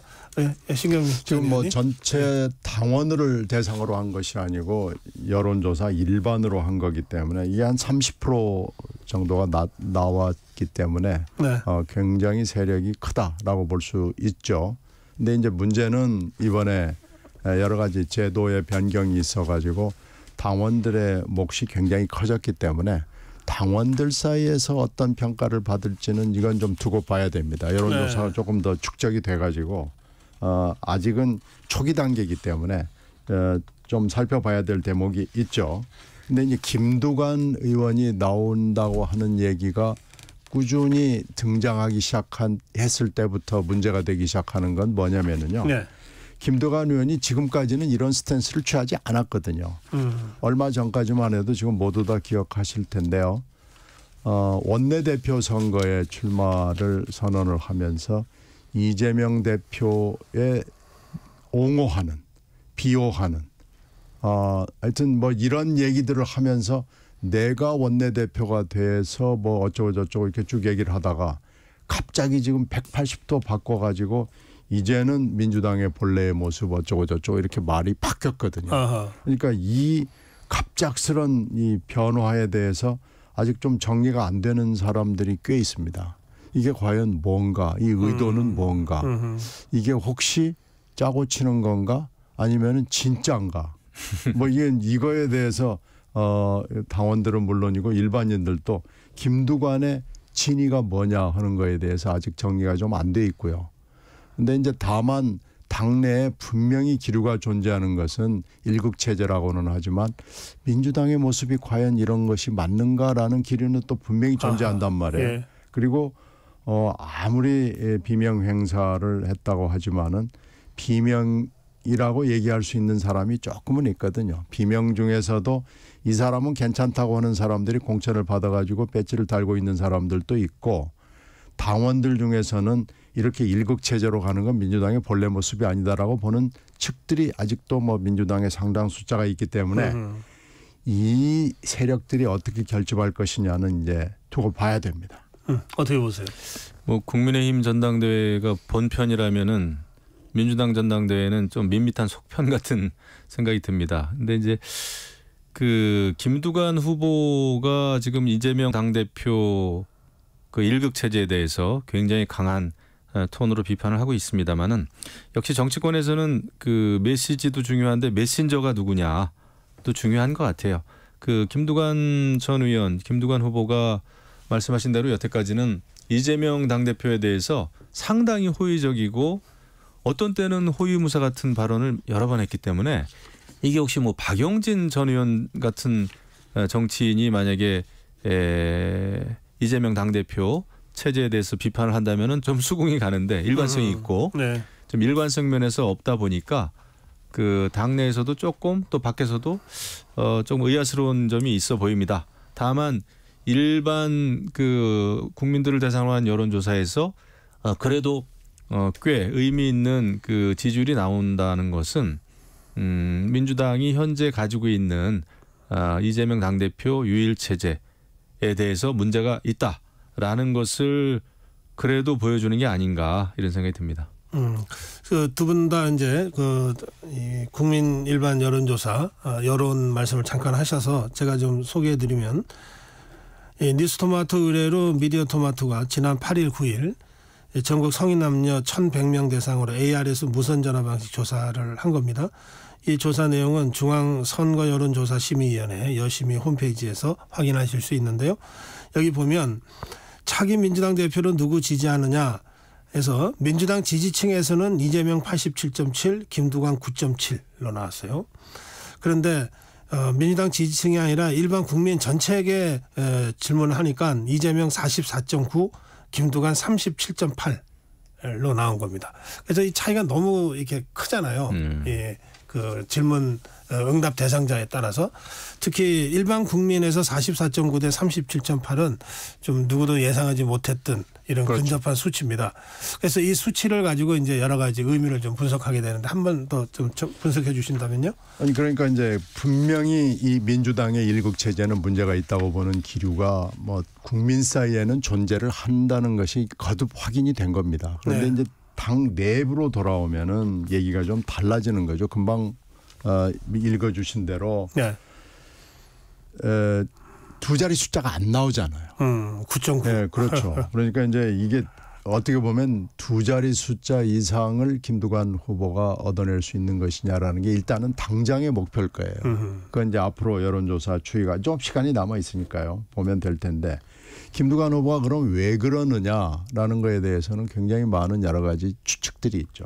김두관 후보는 21년도 민주당 대통령 후보 경선을 할 때부터 이재명 그 당시에는 5명이 나와가지고 추미애 후보하고 김두관 후보는 이재명 후보의 어떻게 보면 서포터즈 응원단장 비슷한 역할들을 했어요. 네. 그 당시에 정세균 후보하고 이낙연 후보는 이재명 후보에 대해서 비판적으로 접근을 했습니다. 이런 정도의 흠을 가지고 과연 우리 당의 대통령 후보가 될 수 있냐고 민주당의 그 원로의 입장 내지는 후보의 입장에서 공격을 했거든요. 그런데 김두관, 추미애 두 후보는 거기에 호응하지 않았습니다. 그렇게 21년의 그 기조가 22년, 23년 그리고 최근까지도 24년 초까지도 쭉 유지가 되어 왔었습니다. 그러다가 갑자기 지금 와서 말이 180도 바뀐 거 아니겠어요. 그러니까 이게 과연 도대체 뭐냐, 의도가 있는 거냐, 아니면 진심이냐, 아니면 갑자기 지금 득표를 하기 위해서, 아니면은 이 일극체제 민주당에 반대하는 기류에 편승하기 위한 어떤 정치적 전략이냐. 네. 이걸 지금 아직 판단이 잘 안 서고 있고요. 이걸 가지고 이제 여러 가지 판단들이 나올 것이고 얘기들도 또 흘러나올 겁니다. 알겠습니다. 그러면 그것이 앞으로 그 김두관 후보의 지지도에 영향을 줄 겁니다. 이 정도면 약간의 흥행 가능성을 볼 수도 있을까요? 국민의힘 전당대회에 비하면은 그 정도 가지고는 흥행이 안 될 겁니다. 그래요. 너무 약하고. 다만 이제 앞으로 만약에 이제 문재인 전 대통령이 김두관 후보에 대해서 최근에도 뭐 어떤 그 발언을 좀 한 것 같은데요.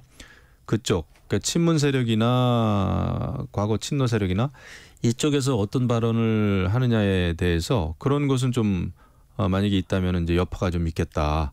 균열. 왜냐하면 이제 이재명 당대표가 가지고 있는 어쩔 수 없는 그 사법 리스크가 있기 때문에 그 플랜 B가 작동할 수도 있죠. 앞으로 지금은 뭐 나타나진 않고 있습니다만은 그런 면에서는 좀 예의주시해 봐야 되지 않겠나 이런 생각이 듭니다. 문재인 전 대통령이나 친문계가 그 김두관 후보 중심으로 결집할 가능성은 좀 있을 것 같기도 하네요. 지금 말씀하신 대로. 뭐 가능성이 뭐 없다고 할 수는 없습니다. 그런데 지금 플랜 B 얘기를 말씀하셨는데 플랜 B를 대기하고 있는 일군의 유력자들이 있거든요.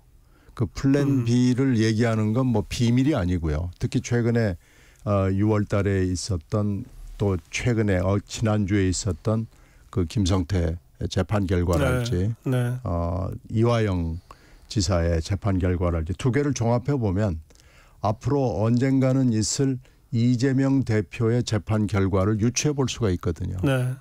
근데 이건 물론 이제 대북송금권입니다만 이거 말고도 또 다른 사법 리스크들이 또 줄줄이 대기하고 있기 때문에 플랜 B를 얘기하는 사람들은 꾸준히 있었고 그 꾸준히 얘기를 하는 사람들의 정점에는 민주당의 유력자들이 굉장히 많이 있었습니다. 그런데 다만 이분들은 말을 안 하고 있고 이번 전당대회에 출마를 생각을 옆에서는 얘기하지만 본인들은 그런 생각은 없다라고 단호하게 잘랐거든요. 그러니까 이제 그런 판국에 갑자기 김두관 후보가 뛰어든 거기 때문에 이 흐름이 어떻게 변화가 될지는 좀 짐작하기 쉽지 않습니다.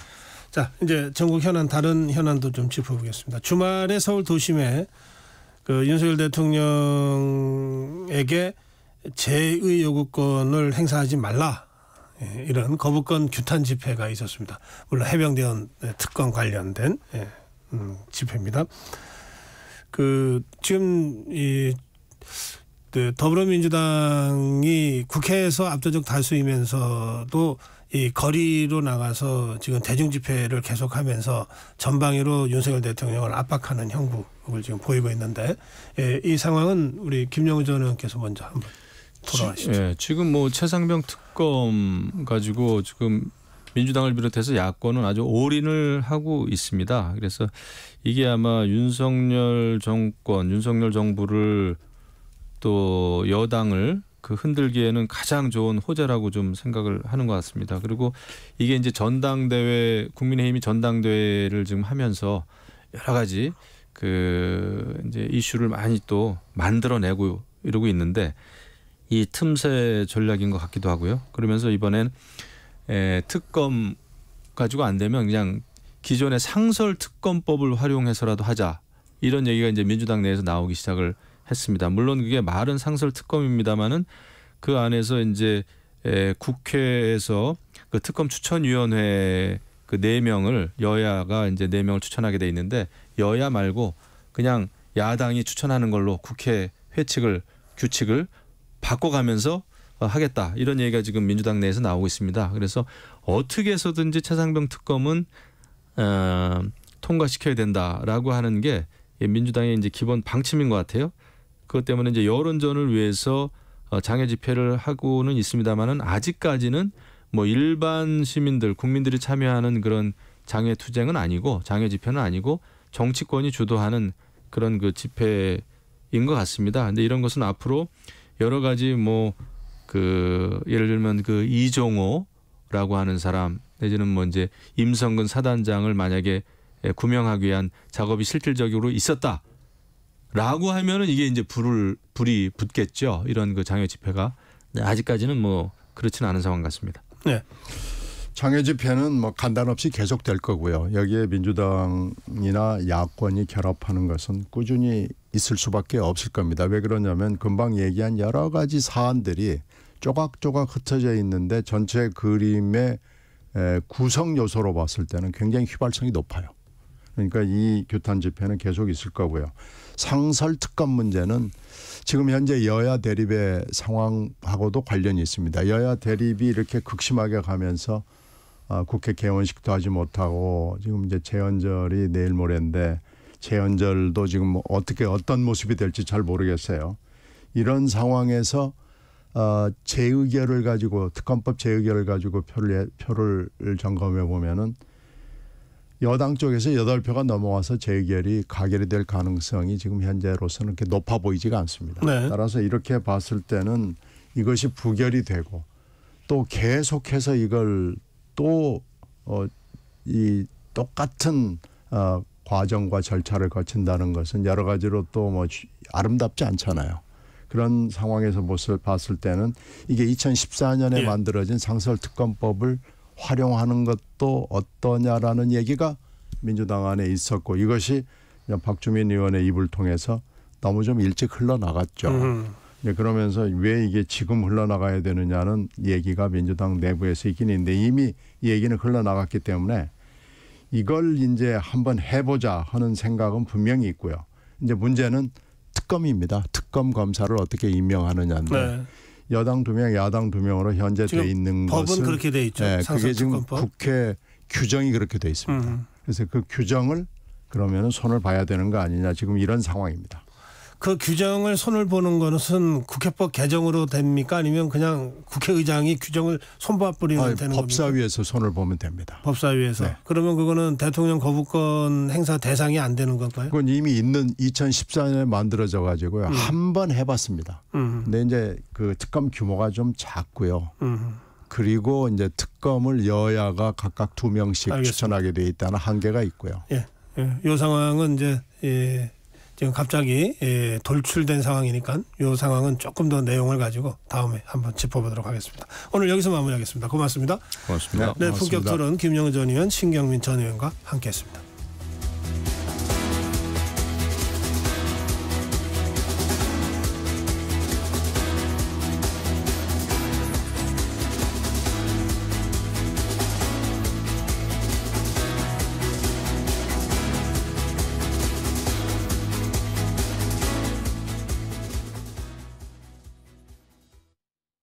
(2024년 10월 1일부터) 폐기물 처리 현장 정보 전송 의무화가 사업장 일반 폐기물과 수출입 폐기물까지 확대 시행됩니다.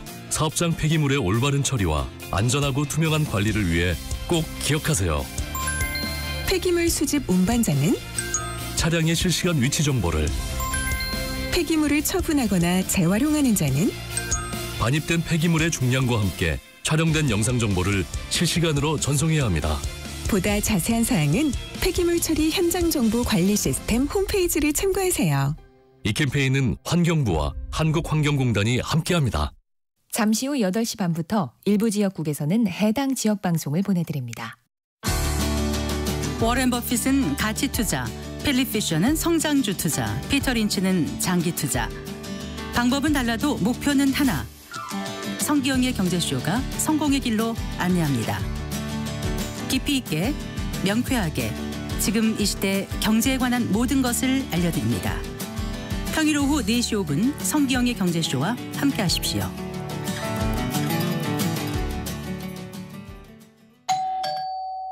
편지 왔습니다. 퇴근길 지친 당신에게 힘이 되는 뉴스를 전해드립니다.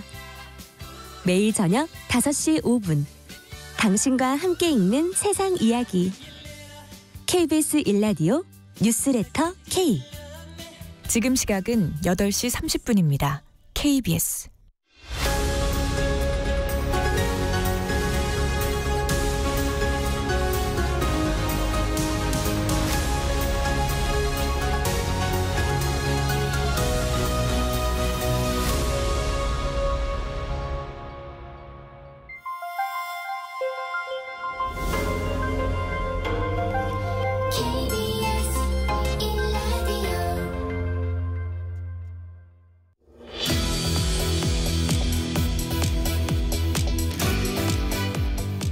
네, 더불어민주당 전당대회도 슬슬 달아오르기 시작했습니다.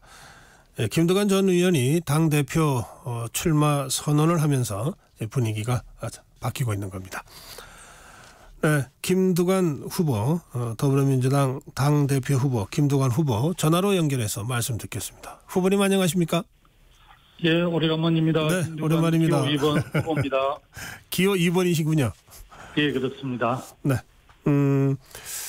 이게 다들 출마를 좀 꺼려 하던 분위기가 있었던 것 같은데요. 더불어민주당에서. 그런데 마침내 김두관 후보가 출마 결심을 하고서 전당대회 분위기가 조금씩 바뀌기 시작한다는 보도가 잇따르고 있습니다.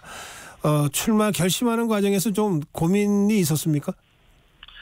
고민은 했습니다만 길게 하지는 않았고요. 네. 발표가 좀 늦었을 뿐입니다. 아무도 나서지 못할 만큼의 상황이라면 나라도 나서야 한다는 일종 의무감 좀 들었고요. 네. 1%의 다른 의견이 있다면 대변해야 할 책무가 있다 이런 생각으로 결심을 하게 됐습니다. 또 우리 민주당의 그 장점이랄까 다양성과 역동성이 사라지고 또 토론과 논쟁이 사라지고 오직 이재명 후보 지키기로 변질되는 그런 느낌. 어제 최고위원 경선에서 이재명 인질 구출 작전을 이야기한 최고위원 후보도 있고, 네. 이재명으로 똘똘 뭉치자는 후보도 있고, 이재명 정부를 만들겠다는 후보도 있었는데요. 8분 예선을 통과한 분들이 거의 다 왕당파였고, 제가 개인적으로 좀 아쉬웠던 것은 자치분권 세력을 대표해서 나왔던 안양시장 최재호 후보도 예선 탈락하는 걸 보면서 네. 많이 좀 안타까웠습니다. 예. 후보님. 예. 더불어민주당에 지금 필요한 후보는, 지금 필요한 대표는 이재명이 아니라 김두관이다. 이런 생각으로 출마하신 거잖아요. 네, 그렇습니다. 네, 왜 그렇습니까? 우리 더불어민주당은 차기 2년 후에 지방선거 또 3년 후에 있을 대선을 준비하는 그런 수권 정당을 지향하고 있지 않습니까? 아무래도 이제 우리 당이 일극 중심으로 가면 중도층과 예연을 확대해야 되는데 그러지 않고는 우리 민주당이 승리할 수 없습니다. 지금 민주당 고정 지지율이 한 35%, 30%를 오르락 내려야 하는데 네. 이 정도는 절대 우리가 승리할 수 없거든요. 그렇게 되면 중도층을 견인해야 하는데 중도층은 민주당에서 민주가 사라진 민주당을 환영할 리가 없죠. 그런 측면에서 오히려 당을 좀 더 건강하고 민주적으로 운영하면서 중도층과 예연을 확대할 수 있는 적임자는 그래도 김두관이다 이런 생각을 갖게 됐습니다. 네, 예, 후보님 말씀 나왔습니다만 민주당, 더불어민주당에는 민주가 없고 국민의힘에는 국민이 없다. 이런 우스갯소리까지 여의도에 많이 돌아다니고 있는 상황입니다. 예. 자, 그래서 그런 상태로는 정권 탈환이 어렵다고 생각해서 출마했다 이런 말씀이시군요. 네, 그렇습니다. 예, 제가 아까 전해드렸는데요. 그 품격 토론에서 잠깐 전해드렸는데 뉴스토마토 의뢰한 미디어토마토 여론조사요. 그 민주당 지지층에서는 이재명 87.7대 김두관 9.7이고 전체 응답자 일반 국민 전체 응답자에서는 이재명 44.9대 김두관 37.8 이게 좀 이 차이가 너무 크게 나는데요. 이거 어떤 의미라고 이 결과를 보십니까? 바로 민심과 당심의 괴리가 크다는 점인데요. 네. 만일 당심하고 민심의 괴리가 지속이 된다면 민주당의 미래는 좀 어둡습니다. 당심은 이재명 후보 한 명을 위해 똘똘 뭉쳐 있지만 국민 여론은 다르거든요. 정당 지지도가 이를 잘 반영을 하고 있습니다. 여론조사를 종합해 보면 네. 민주당 지지율은 지금 제가 조금 전에 말씀 35%에 머물러 있는데요. 네. 제가 볼 때는 우리 윤석열 대통령이 국정 운영을 하고 있는 점에 대해서 굉장히 국민들께서 지금 그 기대를 접었다 해도 과언이 아닌데 이런 차원에서 국민의힘과 엎치락뒤치락 한다는 것은 아마 중도층이 우리 당에서 많이 떠나간 게 아닌가. 지난 총선 때는 중도층의 다수가 그래도 우리 민주당을 지지했기 때문에 총선에서 의미 있는 득표를 했지만 중도층이 떠나가면 우리 민주당이 차기 지방선거에서 대선에서 승리한다는 확신이 서지 않고 또 정권 교체도 불안하다고 생각을 합니다. 예. 그런데 이제 말씀 중에 그 이재명 1극 체제 이런 이제 말씀을 몇 번 하셨는데 이제 저희가 민주당 의원들을 거의 매일 인터뷰를 하거든요. 하면서 말씀을 들으면 또 다 다른 목소리 다양한 얘기들을 하신단 말이에요. 그래서 이걸 그냥 1극 체제라고 비판하는 게 좀 과도한 비판 아니냐 이런 지적도 있는 것 같은데 그 후보님은 어떻게 생각하십니까? 저는 과도한 비판을 한 것이 아니라고 생각을 하고요. 네. 민주당이 1극 체제냐 아니냐는 결국 유권자 국민이 평가를 한다고 보거든요. 네. 사실 좀 더 정확하게 말하면 당원의 판단도 있지만 중도층의 판단이 매우 중요하고요. 네. 지금 당 분위기는 이재명 대표를 비판하면 살아남을 수 없습니다. 아하. 이제 어제 아까 말씀을 좀 드렸습니다만은 5명을 선출하는 최고위원 경선에 8명이 이제 그 예선을 통과했는데 네. 다섯 분이 컷오프되고 거의 편하게 말하면 왕당파들만 된 거 아닙니까? 하하, 예. 그게 우리 당이 1극 체제를 오히려 반증해 주는 거라고 저는 그렇게 이해합니다. 네. 그러면 이재명 대표를 비판하거나 이재명 대표에 대항하면 살아남을 수 없는 당 분위기다 이런 말씀하셨는데 그럼 김두관 후보는 어떻게 하시려고 출마를 하셨습니까? 이렇게 정면으로 도전하고 계신 건데. 이대로 만약에 이재명 대표가 또 5분이 완전 친명이나 찐명 최고위원으로 구성이 되면 우리 당은 그래도 김대중 노무현 정신을 쭉 이어오는 당인데 아무래도 기존 민주당을 사랑하고 아끼는 당원들도 많이 이탈할 가능성도 많고요. 네. 기본적으로 이제 민주당의 다양성과 역동성이 생명인데 이 부분이 사라지기 때문에 어쨌든 남아있는 당원들을 어쨌든 결집해서 또 이렇게 이재명 단일 체제의 지도력에 대해서 문제제기도 하고 또 다른 목소리도 내고 그렇게 해야만 우리 당이 건강성을 회복할 수 있기 때문에 네. 그래서 제가 이 큰 일에 참여하면서 성패라든지 다른 계산을 하지 않고 참여를 했죠. 그런데 이재명 전 대표의 이제 연임 도전과 관련해서 저희가 더불어민주당 의원들 몇 분하고 말씀을 그동안 인터뷰를 해봤는데요. 하나같이 뭐라고 말씀하시냐 하면 총선 승리를 이끌은 이재명 대표를 현재 대체할 다른 사람이 없다. 이렇게 총선 승리의 견인차로서의 이재명 대표를 높게 평가하면서 연임의 불가피성을 강조하더라고요. 그 점은 어떻게 보십니까? 총선 때 일부 다른 한 측면에서 보면 개혁 공천이 이루어졌고요. 네. 또 다른 측면에서 보면 이렇게 친명행제, 비명행사라는 표현이 나왔듯이 예. 그런 측면들이 있는데 이번 지난 총선의 그 결과는 우리 민주당이 잘했으라기보다는 오히려 지금 국정 3년차를 운영하고 있는 윤석열 정부에 대한 그 국정 운영 전반에 대한 심판의 성격이 강했기 때문에 오히려 네. 반사이익으로 압도적인 다수를 획득했다고 보고요. 또 어떻게 보면 더 잘했으면 네. 뭐 이렇게 200석이 넘는 결과도 가져왔을 텐데 일단 뭐 결과로 보면 192석의 야권연합 승리를 크게 볼 수도 있겠지만 다른 측면에서 보면 또 다른 측면이 있기 때문에 네. 그 이재명 대표 리더십에 기대해서 압승했다는 데는 저는 동의하지 않습니다. 그러시군요. 알겠습니다. 그러니까 이제 당 대표 후보로서 그 최근 현안에 대한 말씀도 좀 해주시면 좋겠습니다. 우선 이재명 후보가 출마 기자회견에서 종부세, 금투세 입장 밝힌 것과 관련해서요. 우리 김두관 후보께서는 어떻게 평가하시는지요? 종부세와 금투세 또 세제와 관련해서 우리 당이 지켜온 나름대로의 원칙이라고 보거든요. 네. 그래서 저는 뭐 중도층을 내연을 확대한다는 차원에서 그렇게 유연하게 했는지 모르겠습니다만은 네. 우리 당은 정체성을 지키는 범위 내에서 유연하게 정책을 가져가는 게 맞고 또 네. 당대표 후보가 그 기자회견에서 하기에는 우리 당내 여러 가지 견해들이 다양하게 있고 당원들과 충분하게 토론하고 정책이 단위에서 충분히 검증한 다음에 하는 것이 매우 중요하다.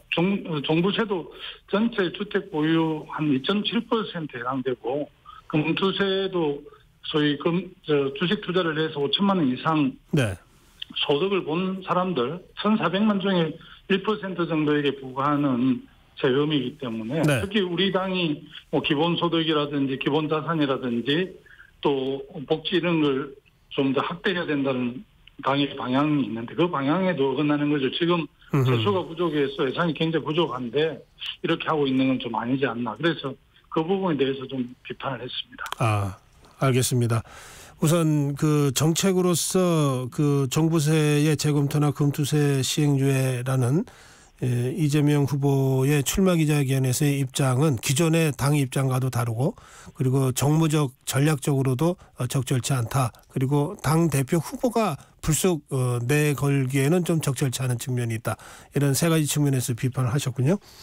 예, 그렇습니다. 알겠습니다. 지금 이 검사 4명에 대한 탄핵 소추를 지금 더불어민주당에서 지금 진행하고 있거든요. 예, 그런데 이 검사 4명과 관련해서 곽상원 의원은 그중에 한 명을 기권했는데 이 강성 지지층으로부터 또 굉장한 비판을 받았습니다.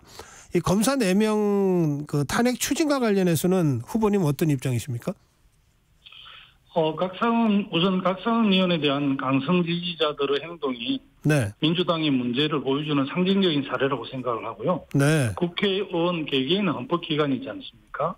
다른 결정을 할 수 있습니다. 나는 그것이 이제 민주주의 정당의 모습이고 비판을 할 수 있지만 가하다고 보고 있고요. 네. 다만 이제 검찰이 이재명 후보의 유죄 증거를 조작했다는 상당한 의심이 가는 정황들이 드러나고 있다 이렇게 우리 당에서는 판단하고 있거든요. 네.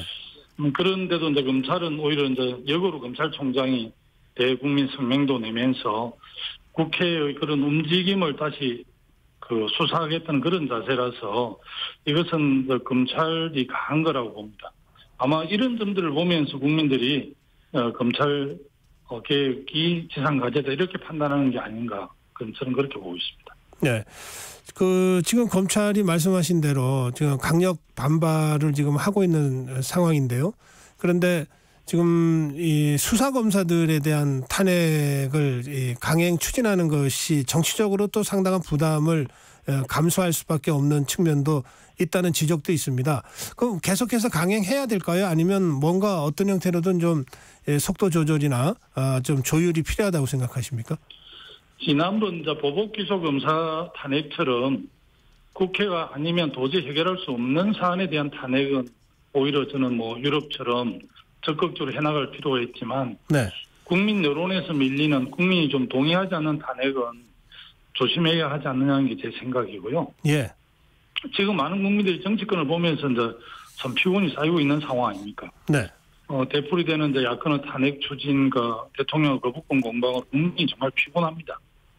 근데 민주당이 하는 일이 10개 정도 있다면 국민의 눈에 이제 탄핵과 거부권 싸움만 남는데 어떤 국민이 그래도 이렇게 지지하고 한 부분은 그렇게 하더라도 그렇지 않는 부분은 좀 더 좀 신중해야 되지 않을까 저는 그렇게 봅니다. 예. 그 당대표가 되시면 아까 그 이번 총선 과정에서 있었던 여러 가지 그 공천의 문제점을 잠깐 언급을 하셨는데 이 당 시스템을 전반적으로 좀 고쳐야 되겠다는 생각을 하시는 것 같습니다. 어떤 구상을 갖고 계신지요? 사실 우리 당의 공천 시스템은 이해찬 당대표 때 어느 정도 완성을 했거든요. 그래서 네. 시스템 공천이라는 나름대로 이제 그 구조를 짰는데, 근데 그 잘 어느 정도 만들어져 있지만 그것을 운용하는 또 그 지도부의 리더십이 문제가 된 사례라고 봅니다. 그래서 아하, 예. 지난번에 이제 박용진 의원 사례처럼 이제 하위 10%의 그 평가를 받아서 공천에 탈락을 했는데 누가 봐도 이제 박용진 의원 같은 경우는 유치원 3법을 비롯해서 상위 10%에 속한다고 우리가 알고 있지 않습니까? 네, 네. 그런데 이제 어쨌든 그렇게 했고 특히 문제가 되는 거는 임종석 전 비서실장 같은 경우 탈락한 이유를 충분하게 설명해 주지 않았습니다. 아하, 예. 사후 설명이 없었기 때문에 2026년 지방선거 시도지사 시군구 단체장들 기초강력의 공천이 또 오늘 당원들 공직선거를 희망하는 분들은 초미의 관심사인데 공천 제도가 공정 합리적이지 않으면 다 이렇게 떠나가지 않습니까? 그런 측면에서 지금 시스템을 훨씬 더 보완해야 될 거라고 봐집니다. 알겠습니다. 운영도 공정한 합리적으로 정말 해야 되겠죠.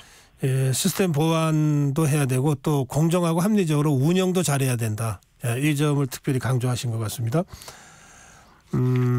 예. 마지막 질문이 될 것 같습니다.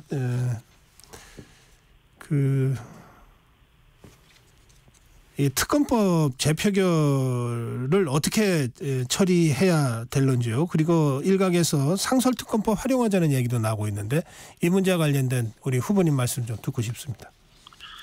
여러 방안 중에 상설특검도 중요한 해결책을 봅니다만 현재 국민의힘에서 동의하지 않기 때문에 쉽지 않을 거라고 봅니다. 이 특검이 가능해지려면 국민의힘에서 8표를 가져와야 되는데요. 가져오기가 쉽지 않고 민주당의 입장에서 선택할 수 있는 방법이 별로 없거든요. 네. 그리고 저는 임성근 사단장 구명 로비가 계속 좀 더 폭로가 이어지고 이렇게 되기 때문에 대통령실에서 좀 진실되게 이렇게 대응하는 게 맞을 것 같고 진실을 감출 수도 없잖아요. 그래서 이걸 저희 국민들이 볼 때는 계속 이 경찰 수사 이런 것도 모르쇠로 일관해서 오히려 임성근 사단장은 기소하지 않는 걸로 그렇게 정리해 줬는데 제가 생각할 때 이제 보수를 자임하는 우리 국민의힘 정부 여당에서 이 사안에 대해서 이렇게 감사하기만 한다면은 오히려 국민들로부터는 보수를 참칭한다는 오해를 받을 수도 있을 것 같은데 이것은 진실을 정확하게 좀 같이 규명을 하고 정리를 하는 것이 이 대통령실이나 우리 국민들에게 대하는 자세여야 하지 않을까 봅니다. 예. 후보님 오늘 여러 가지 현안에 대한 아주 솔직한 말씀 해주셨습니다. 잘 들었습니다. 마무리 인사 말씀이요. 짧게 각오 한 말씀 듣고 끝내겠습니다. 우리 민주당이 국민의 신뢰와 사랑을 받을 수 있도록 다양성과 역동성이 발현되는 그런 전당대회가 되었으면 좋겠고요. 저 김두관 지켜보면서 응원해 주시면 고맙겠습니다. 네, 말씀 잘 들었습니다. 예, 감사합니다. 네, 더불어민주당 당대표 후보 김두관 후보와 대담 나눴습니다. 전격 시사 듣고 계신 지금 시각 8시 48분입니다.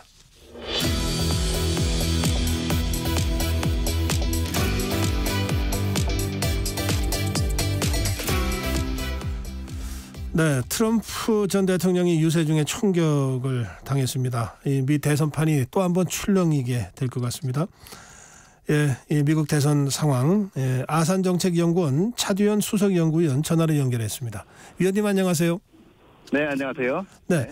저 총격한 피의자가 사살당했는데 20살의 네네. 토머스 매튜 크룩스라는 사람이요. 네네. 어떤 사람이고 범행 동기가 뭔지는 밝혀졌습니까?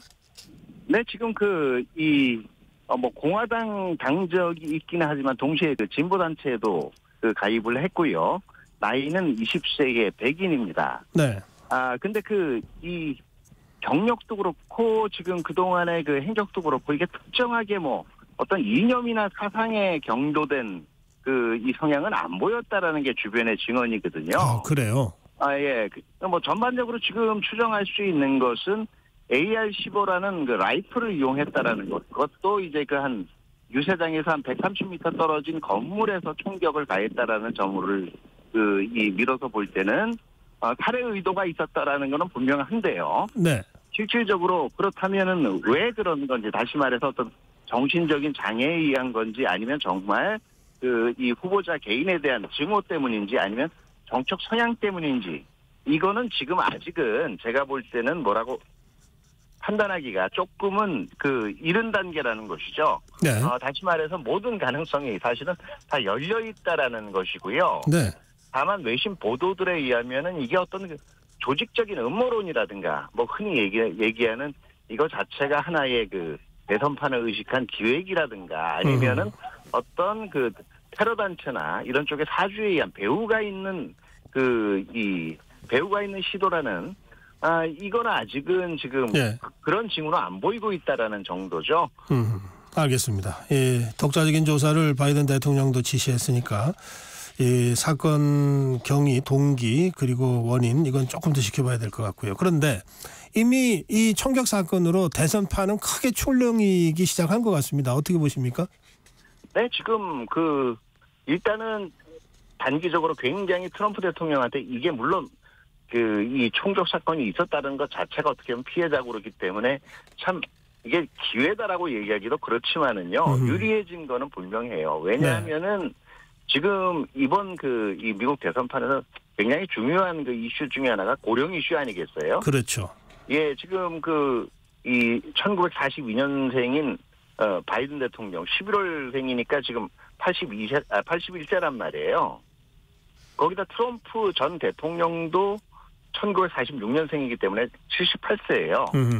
이게 과거에 비교적 고령으로 미국 대통령직을 수행을 했다고 하는 로널드 레간 대통령보다도 지금 8세들 이상씩이 다 많거든요. 8세 이상씩이. 예.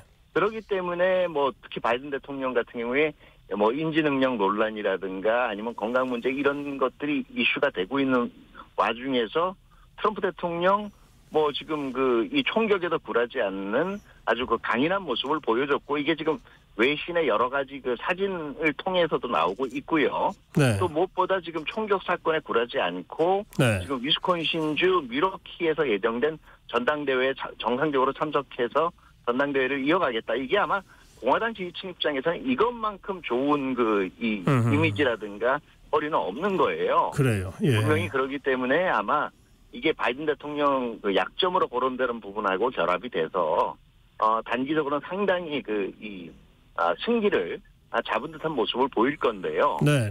이게 지금 4개월 정도가 남았고 대선이 그 다음에 이슈가 뭘로 변할지에 따라 또 변동 가능성이 있다는 얘기입니다. 왜냐하면 이번 총격 사건의 본질이 두 가지예요. 하나가 결과적으로 누구나 총기 소유를 자유롭게 해야 된다는 미국의 기본적인 내에서 여론이나 정신 부분이 하나가 있는데요. 네. 이게 어떻게 보면 소총류까지도 자유롭게 소지가 허가된 미국 체제의 특성을 반영을 하는 거고, 이걸 미 공화당이나 트럼프 대통령은 지지를 하는 쪽이었단 말이에요. 그렇죠. 예. 반면에 민주당의 이슈는 총기 소재 이제 각종 총격 사건이 있은 이후에 총기 소지 규제하자는 거죠. 규제를 해야 되겠다는 움직임이었기 때문에 역으로 공화당 입장에서는 자기네들 생각들 자체가 좀 문제가 있지 않느냐 이런 여론이 나올 수 있는 이슈가 된 거고요. 네. 두 번째는 이게 결국은 민주주의에 대한 훼손 아니겠습니까? 어쨌든 선거 유세 과정 중에 동기야 뭐든 간에 한 유력 후보에 대해서 총격을 가한 거잖아요. 네. 결국 폭력이나 증오의 이미지란 말이에요. 그래요. 근데 폭력이나 증오의 이미지로 만약에 다시 이게 문제가 이게 심각하게 미국 사회가 문제가 있지 않냐 변해야 되지 않냐는 여론 자체가 형성이 되게 되면 이게 2020년에 의사당 난입 사건들이 또 떠올려 소환이 되는 거예요. 그래서 트럼프에 대한 역풍이 불 수도 있다 그런 말씀이시죠? 제가 알겠습니다. 그 가능성도 있기 때문에 아직 뭐 이걸로 대선은 완전히 끝났다라고 얘기하시는 분들도 있고 또 일부 언론에서 그렇게 보도를 하는데 제가 볼 땐 조금 너무 이 예단이 섣부른 예단이 아닌가 하는 생각이 좀 듭니다. 예. 자, 뭐 하여튼 그런가 하면 그 바이든 대통령은 안 그래도 그 토론회 후에 그 후보 교체론의 압박을 받아왔는데 이번 상황으로 트럼프 전 대통령이 힘을 더 받아가면 교체론도 역으로도 힘을 받을지도 모른다 이런 전망이 나오는데 그 점은 어떻게 보십니까, 차 위원님? 네, 제가 볼 때는 어느 정도냐에 따라 달려 있어요. 네. 만약에 이게 지금 정말 얘기한 대로 완전히 이걸로 그 이번 대선판은 완전히 결정이 됐다라는 그 분석이 맞다면 일단 지지율에서 상당 부분 차이가 날 거고요. 네. 더더구나 지금 총격이 벌어졌던 펜실버니아나 아니면은 지금 전당대회가 열리는 이 위스콘신 주의 미러키라든가 모두 지금 스윙 스테이트들이거든요. 네.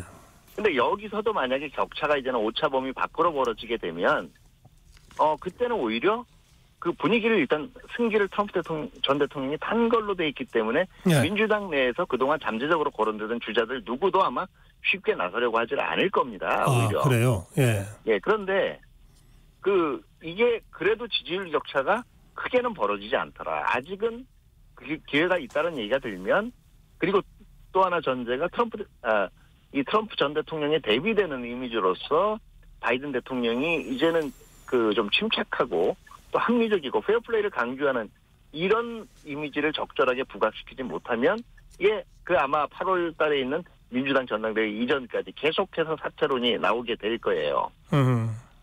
알겠습니다.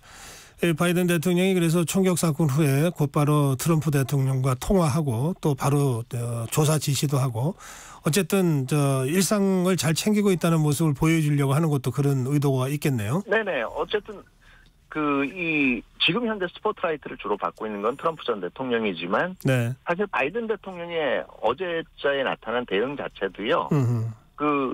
제가 볼 때는 아마 모범 정답을 보여줬다라고 봐요. 그렇군요. 예. 폭력 원칙 강조하고 상대 후보를 위로하고 뭐 이런 것 자체가 이제 조금 더 지켜봐야 되겠죠. 예, 오늘 말씀 잘 들었습니다. 고맙습니다.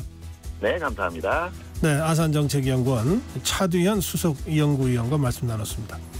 자, 7월 15일 월요일 정격 시사 오늘은 여기서 인사드리겠습니다. 내일 아침 다시 뵙겠습니다. 여러분, 고성국이었습니다.